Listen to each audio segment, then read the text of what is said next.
ঘুম থেকে উঠেই দেখি আজকে সকালটা বেশ ভালো। তো তারপর আমি চলে এলাম আমার ওয়েট মাপতে। ওয়েট মেপে নিয়ে চলে এলাম চা খেতে। চা খেতে খেতে এসে দেখছি যে এখানে আমাদের মহারাজা পুচকু ও এখনও শুয়ে আছে, আর ওর এই টপটাকে ও বালিশের মতো করে নিয়ে ও ঘুমাচ্ছে।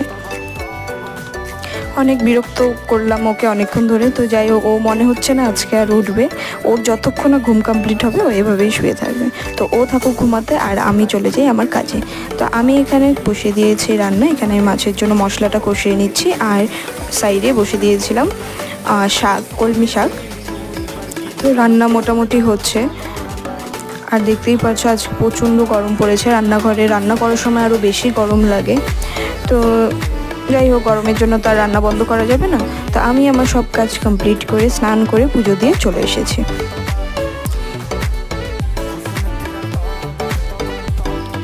তারপর চলে